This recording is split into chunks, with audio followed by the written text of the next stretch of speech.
Hey guys, welcome to my channel tradition and tots. So இன்றைக்கி நம்ம என்ன பார்க்க போகிறோம் அப்படின்னா, லைக் ஃபார் மோஸ்ட் பீப்புள் கோலம் போடும்போது சிமெட்ரி கரெக்டாக வராது. அண்ட் சர்க்கிள்ஸ் வரையும் போது மேபி இங்கேயும் அங்கேயுமா கொஞ்சம் ப்ராப்ளமேட்டிக்காக இருக்குது, பாசிபிலிட்டிஸ் இருக்குது. ஸோ அந்த சர்க்கிள் ப்ராப்பராக வர்றதுக்காக நம்ம ரெண்டு திங்ஸ் தேவைப்படும். ஒன்று த்ரெட்டு அண்ட் இன்னொன்று ஒரு சாக் பீஸ். என்கிட்ட சாக் பீஸ் இல்லாதனால நான் ஒரு மார்க்கர் யூஸ் பண்ணிக்கிட்டேன். என்ன பண்ணணுன்னா, ஒரு சைடு ஆஃப் த த்ரெட்டை மார்க்கரில் டைப் பண்ணிட்டு இன்னொரு சைட் ஆஃப் த த்ரெட்டை வந்து கையால் ஒரு சென்டர் வச்சு ஹோல்ட் பண்ணிக்கணும். அந்த சென்டரை ஃபஸ்ட்டு மார்க்கர் வச்சு மார்க் பண்ணி வச்சுக்கணும். ஸோ தட் சென்டர் வந்து மாறாமல் இருக்கிறதுக்காக. சேம் சென்டரை வச்சு நீங்கள் புல் பண்ணி சர்க்கிள் வரைஞ்சாதான் கரெக்டாக சர்க்கிள் வந்து ப்ராப்பராக வரும். பேசிக்லி நம்ம வந்து சர்க்கிளோட ரேடியஸை த்ரெட்டை வச்சு ஃபிக்ஸ் பண்ணுறோம். ஃபிக்ஸ் பண்ணிவிட்டு லைக் அதை புல் பண்ணி ஒரு சர்க்கிள் மாதிரி புல் பண்ணி ட்ரா பண்ணணும். சென்டர் மட்டும் மாறாமல் பார்த்துக்கிட்டா உங்களுக்கு சர்க்கிள் வந்து ரொம்ப ப்ராப்பராக வரும். எந்த இஷ்யூஸும் இருக்காது. நீங்கள் இப்போ கோலத்தில் பார்த்தீங்கனாலே உங்களுக்கு தெரியும். நான் வந்து அந்த மார்க்கை வச்சு மார்க் பண்ணிட்டு அதுக்கு மேலே ஜஸ்ட்டு ஒயிட் கலர் கோலமாவை வச்சு ஹைலைட் மட்டும்தான் பண்ணுறேன். இது மாதிரி நீங்கள் மல்டிபிள் லேயர்ஸ் சர்க்கிள் கூட ஈஸியாக இந்த மெத்தட் வச்சு நீங்கள் வரைஞ்சிடலாம். பட் நீங்கள் கோலம் ஸ்டார்ட் பண்ணுறதுக்கு முன்னாடி என்ன பண்ணணும் அப்படின்னா, எவ்வளோ பெரிய கோலமாக இருக்க போகுதோ அவ்வளோ பெரிய த்ரெட்டு வந்து எடுக்கணும் அப்படிங்கிறத மட்டும் மைண்டில் ஞாபகம் வச்சுக்கோங்க. எப்படி வச்சுக்கிட்டீங்க அப்படின்னா it will be very easy for you to proceed further.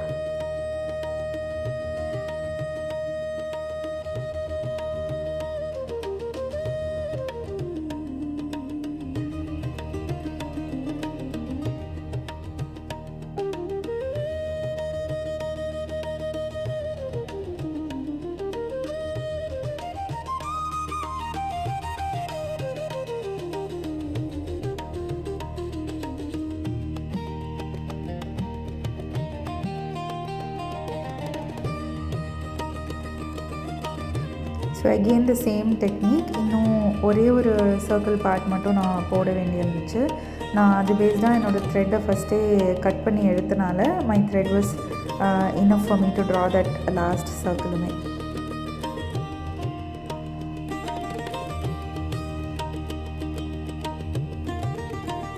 And எப்பயுமே ஏதாவது வரையும் போது உங்களுக்கு இவ்வளோ லென்த் வருமா வராதா அப்படிங்கிற கன்ஃபியூஷன் வர வாய்ப்பு இருக்குது. அண்ட் ஒரு டிசைனுக்கும் இன்னொரு டிசைனுக்கும் வேரியேஷன் வர வாய்ப்பு இருக்குது. ஸோ நீங்கள் என்ன பண்ணலாம், உங்களோட ஃபிங்கர்ஸையே கூட நீங்கள் அளவாக யூஸ் பண்ணிக்கலாம். நான் பண்ண மாதிரி ஜஸ்ட் 1 ஃபிங்கர் லென்த்துக்கு டாட்ஸாக அப்படி ரவுண்டாக வச்சுட்டு அந்த டாட்ஸ்லேருந்து டிசைன்ஸை கூட வரைஞ்சிக்கலாம். நான் அவுட்டர் லேயரில் ஒரு சர்க்கிள் போட்டிருக்கேன். அந்த சர்க்கிள் வந்து வீடியோவில் ஆக்சுவலாக விசிபிளாக இல்லை. கரெக்டாக அந்த சர்க்கிள் அளவுக்கு மட்டும்தான் நான் டிசைனை வந்து புல் பண்ணுறேன். ஸோ எனக்கு ப்ராப்பராக சிமெட்ரிக்கலாக அந்த சர்க்கிளை சுற்றி டிசைனும் வந்துருச்சு. ஃபிங்கர் அளவு வச்சு நான் எஸ்டிமேட் போட்டு எடுத்தனால என்னோடய டிசைன்ஸோட வித்துமே ப்ராப்பராக வேரியேஷனில் வந்துருச்சு. நீங்கள் ரொம்ப நாள் கோலம் போட்டு பழக இந்த மாதிரி நீங்கள் வித் எடுத்தெல்லாம் வரையணும் அப்படிங்கிற தேவை இருக்காது. ஆட்டோமேட்டிக்காக உங்களுக்கு ஒரு எஸ்டிமேட் தெரியும். இந்த பாயிண்டில் இருந்து நான் ஸ்டார்ட் பண்ணேன் அப்படின்னா ப்ராப்பராக மெஷர்மெண்ட் வந்துடுங்க. எஸ்டிமேட் தெரிய ஸ்டார்ட் ஆகிடும்.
அண்ட் நான் கலர் கொடுக்குறத பார்த்தா உங்களுக்கு தெரியும். தெர் இஸ் ஸ்மால் டிப் இங்கேயுமே. கார்னர் ஆஃப் த பார்ட்டில் வந்து நீங்கள் கலர் கொடுக்கும்போது எப்பயுமே 2 ஃபிங்கர்ஸ் யூஸ் பண்ணி கொடுங்க. 2 ஃபிங்கர்ஸ் வச்சு தான் நம்ம நார்மலாக கோலம் போடுவோம் கரெக்டாக. அதே 2 ஃபிங்கர்ஸ் வச்சு அந்த கலர் மாவு வச்சு கார்னர்ஸில் வரைஞ்சிட்டு அதுக்கப்புறம் இன்டீரியர் வந்து ஃபில் பண்ணிங்க அப்படின்னா மோஸ்ட்டாக லைனுக்கு வெளியே வந்து கலர் பொடி போக வந்து பாசிபிலிட்டிஸ் ரொம்ப கம்மியாக இருக்கும்.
நான் விறகை வந்து போட ட்ரை பண்ணது, விறகு வந்து விறகு மாதிரி வரல. சில நேரங்களில் நம்ம எக்ஸ்பெக்ட் பண்ணுறது நடக்காது, ஏதாவது டிஃப்ரெண்ட்டாக நடக்க வாய்ப்பு இருக்குது. அதுக்காக மனசை தளர விடக்கூடாது அப்படின்னு நான் கோலத்தை கண்டினியூ பண்ணி முடிச்சிட்டேன். அந்த விறகு நிஜமாகவே விறகு மாதிரி வரல.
இது மாதிரி கோலம் போடுறதுல டிப்ஸ் ஆர் ஏதாவது ட்ரிக்ஸ் வேணும் அப்படின்னா கண்டிப்பாக கமெண்ட் பண்ணுங்கள். நான் அதை பார்த்துட்டு நெக்ஸ்ட் வீடியோவில் ஐ வில் ட்ரை டு அந்த டிப்ஸ் அண்ட் ட்ரிக்ஸ் அவங்களுக்கு எக்ஸ்பிளைன் பண்ணி இன்னொரு வீடியோ போட கண்டிப்பாக ட்ரை பண்ணுறேன்.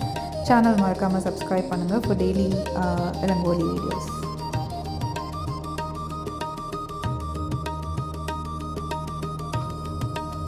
Thank you for watching. Bye bye.